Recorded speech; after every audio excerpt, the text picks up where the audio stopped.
Hoje a gente está aqui com o Luiz Antônio Simas, né? O Simas é historiador, professor aqui no Rio de Janeiro e um grande estudioso de vários temas que são muito importantes aqui para essa cidade, como as escolas de samba, a diáspora negra, as macumbas, as religiões de origem africana, enfim.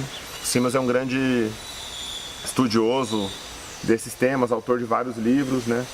Tem muito a nos dizer sobre esses temas que são muito caros, são muito importantes aqui para a cidade do Rio de Janeiro. Vamos lá.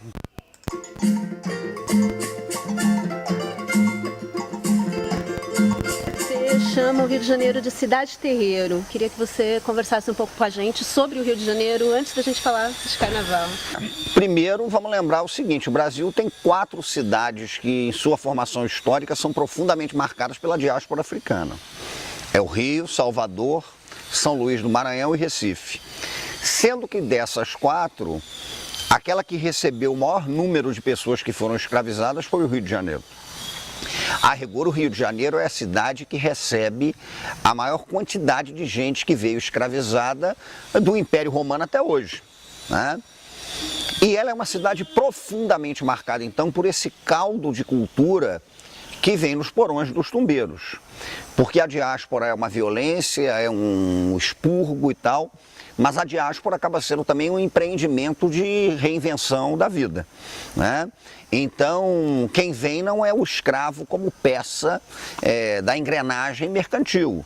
Quem vem é um sujeito que é portador de referências de cultura, de visões de mundo, né? De maneiras de rezar, de comer e tal. Então, essas pluralidades das Áfricas, elas civilizaram o Rio de Janeiro, influenciaram profundamente o Rio de Janeiro.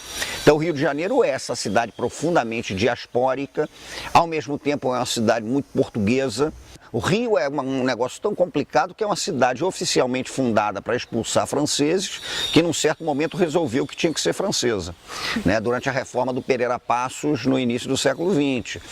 E essa perspectiva de uma cidade francesa é uma perspectiva que visa apagar os vestígios da cidade negra.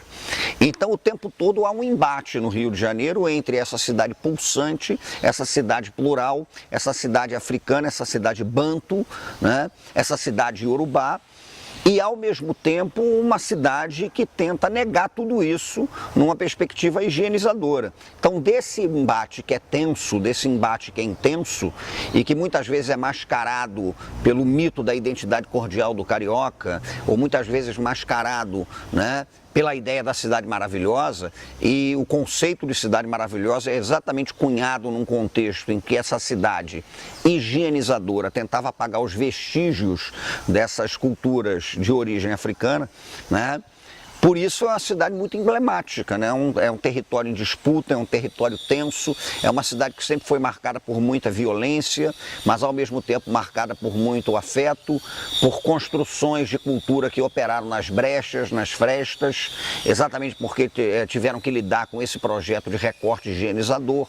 Então essa cidade problema, essa cidade disputada, essa cidade diaspórica, né? Essa cidade que é um embate, essa cidade que se mascara no mito da cidade maravilhosa ou no mito da cordialidade de seu habitante, né? Ela proporciona experiências culturais muito intensas, muito instigantes, né? Então isso é que eu acho mais fascinante para se pensar o Rio de Janeiro. Esse território vivo, esse território que está sendo disputado, né?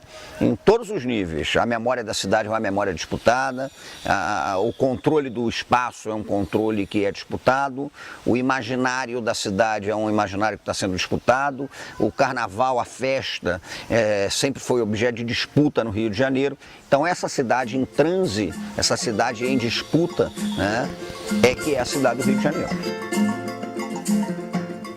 E nas lavouras de café, o negro entoava o canto de lamento. Fui na lavoura, meu avô cresceu, vovó chorou.